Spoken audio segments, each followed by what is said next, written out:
Hello everyone, welcome to my channel. সোমবার জন্মাষ্টমী দিনের কিছু ভিডিও আজকে তোমাদের সাথে আমি শেয়ার করব। দেখো, দোকানে সকাল সকাল দোকান খুলে দোকানে কিছু জামা বিক্রি হচ্ছিল, তাই জন্য সকাল সকালই দোকানটা খুলে দিলাম। কেননা সকালবেলা দোকান না খুললে হবে না। সকালবেলা প্রচুর লোক জামা নিতে এসেছিলো। তারপরে কিন্তু দোকানটা দুপুরবেলা মোটামুটি 2:30-3টার দিকে বন্ধ করে আমরা বেরিয়ে গেছি জন্মাষ্টমী কেনাকাটা করতে। মানে আমাদের আগে সেরকম কিছু প্ল্যান ছিল না, মনে হচ্ছিল কিছু করব না কি করব না করব কিছুই বুঝতে পারছিলাম না। মানে করি তো নিশ্চয়ই সব বছরই, কিন্তু মানে অতটা কিছু করব এরকম কিছু ভাবিনি। তারপরে না দুপুরবেলা মনটা একটু কেমন কেমন লাগছে, ভাবছি যাই গিয়ে কিছু কিনেই নিয়ে আসি। আর ওদিকে আবার মার বাড়ির রাধাকৃষ্ণও নিয়ে চলে এসেছে। এবার রাধাকৃষ্ণ চলে এসেছে বাড়িতে, তার জন্য কিছু করব না এটা তো হয় না। তার জন্য আমরা রাধাকৃষ্ণর জামা কেনার জন্য বেরিয়ে গেছি, কেননা আমার দোকানে অত বড় জামা ছিল না। যার জন্য আমরা নিউ টাউনে এনকেডিএ মার্কেটে কিন্তু চলে এসেছি বাজার করতে। আর দেখো, দুপুরবেলা কিন্তু এই বাজারগুলো সব খোলাই ছিল। আমাদেরও দোকান খোলা থাকারই কথা, কিন্তু আমরা বন্ধ করে চলে এসেছি। না বন্ধ করলে তো এর দিকে কিচ্ছু হবে না। যা হোক, বাজার টাজার করে নিয়ে চলে আসলাম। আর এসে দেখি এদিকে বৌদি মোটামুটি রান্না বসিয়ে দিয়েছে, আলুর দম করছিল, আর ওদিকে খিচুড়ির জন্য চালও বসিয়ে দিয়েছে। আর আমি তাড়াতাড়ি করে ঠাকুরগুলো পরিষ্কার করার জন্য নেমে পড়লাম। আর মন্দিরে গিয়ে আগে আমাদের হরিচাঁদ শান্তিমাতার মূর্তিগুলোকে সুন্দর করে স্নান করিয়ে দিলাম, কেননা অনেক দিন না স্নান করানো হয় না। আর পুরো ধুলো জমে গেছে, ঠাকুরের এই শাড়ির ভাঁজে ভাঁজে সব ধুলো জমে গেছে। যার জন্য আমি সুন্দর করে স্নান করিয়ে দিলাম। আর ঠাকুরকে স্নান করিয়ে না আমার মনটা খুব ভালো লাগছিল, যে ঠাকুর মানে পরিষ্কার পরিচ্ছন্ন হয় না সব কিছু, মন্দির পরিষ্কার, ঠাকুরকে সুন্দর করে পরিষ্কার করে পুজো দিলে এমনিই খুব ভালো লাগে। ঠাকুরকে স্নান করাতে গিয়ে ঠাকুরের পিছনে যত নোংরা জমেছিল সব কিন্তু বেরিয়ে গেছে। খুব ভালো লাগছিলো ঠাকুরকে স্নান করিয়ে। তারপরে কিন্তু রাধা কৃষ্ণ গোপাল সবাইকে আমি স্নান করিয়েছি। স্নান করানোর পরে সুন্দর করে ওদের সব সাজানোগুলো না উঠে গেছিলো, তাই জন্য আমি সুন্দর করে আবার মুখে দেখো কত সুন্দর করে সব কিছু একটু সাজিয়ে দিচ্ছিলাম, খুব তাড়াহুড়োর মধ্যে, মানে সন্ধ্যা হয়ে গেছিলো এই সময়। তারপরে ঠাকুরের চোখ এঁকে দিলাম। মার বাড়ির এইটা হচ্ছে মার বাড়ির কৃষ্ণ, রাধা কৃষ্ণ দুজনকেই সাজিয়েছি। আর আমার গোপালেরও কিছু কিছু উঠে গেছিলো, তাদেরকেও সুন্দর করে সাজিয়ে দিয়েছি। আর এখানে দেখো মা লুচি ভাজছে। মাও এসেছিলো একটু দুপুরবেলার দিকে, তারপরে আবার ভাইয়ের জ্বর বলে বাড়ি চলে গেছিলো, তারপরে আবার সন্ধ্যাবেলায় এসেছিলো। মা লুচি বেলে দিচ্ছিলো, আর আমি এই দেখো মাঝখানে গিয়ে কটা লুচিও ভেজে দিয়েছিলাম। কেননা সব দিকটাই করতে হচ্ছিলো, এদিকে রান্নার দিকটা, ওদিকে ঠাকুরকে পরিষ্কার করা, ওদিকে কিন্তু আমাকে হেল্প করেছে সবাই, মানে আমার মা বৌদি।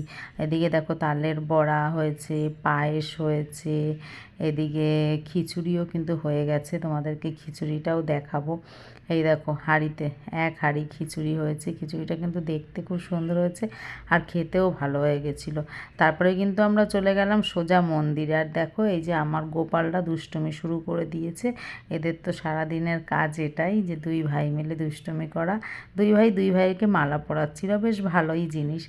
আর এই দেখো আমার কতগুলো গোপাল। এখানে তো তোমরা 2টো গোপাল দেখতেই পাচ্ছ, আর ওখানে 1টা 2টো 3টে 4টে 5টা 6টা। আর রাধাকৃষ্ণ ধরে দেখো আমার গোপাল, আর গোপাল রাধা কৃষ্ণ সবাই মিলে একদম মেলার মতন একদম এখানে জমে বসেছে। কিন্তু এত শান্তি লাগছিল পুজো দিয়ে কি বলবো, মানে সকাল থেকে ভাবিনি যে আমার পুজো দেওয়াটা এত সুন্দর করে এত গুছিয়ে গাছিয়ে হবে।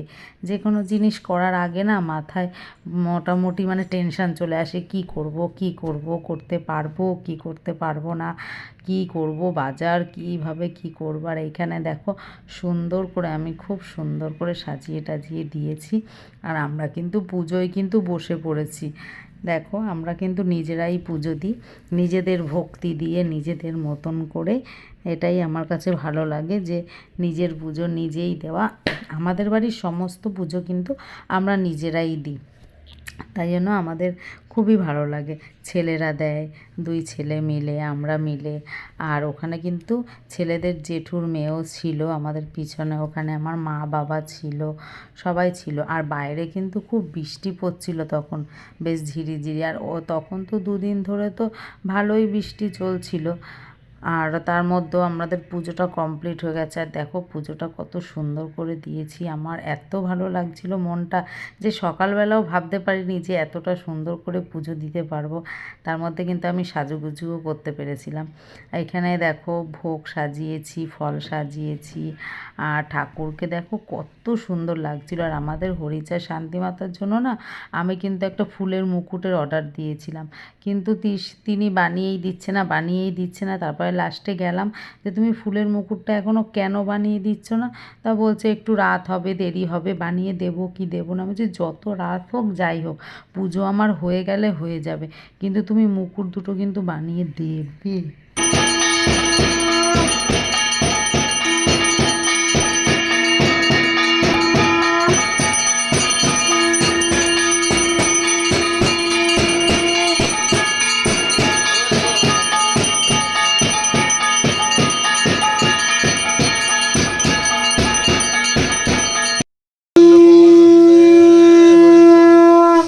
ছাতা মাথায় দিয়ে বাবা মা ফ্রিতে। দেখো বাইরে কিন্তু বৃষ্টি পড়ছিল, দেখেছো তো, তাও আমরা বেশ সুন্দর মজা করেছি, আনন্দ করেছি। মনটা খুবই ভালো লাগছিল এরকম সুন্দর করে পুজো দিয়ে। আর আমার তো গুছিয়ে গেছি পুজো দিতে, এমনিও খুব ভালো লাগে। দেখো কটা গোপাল, 1 2 3 4 5 6 7 8 9 10, 10টা গোপাল। আর আমাদের ছোট বাবু তো ঠাকুর পেলে হয়েছে, ও বাড়িতে আনবেই। আর ও তো গোপালকে খুবই ভালোবাসে। আর 2 ভাই দেখো না সেজেছে। আর শর্ট ভিডিওতে কিন্তু তোমরা সব দেখতে পারবে। এইখানে দেখো হরিচাঁদ শান্তিমাতার মাথায় কিন্তু মুকুটটা চলে এসেছে।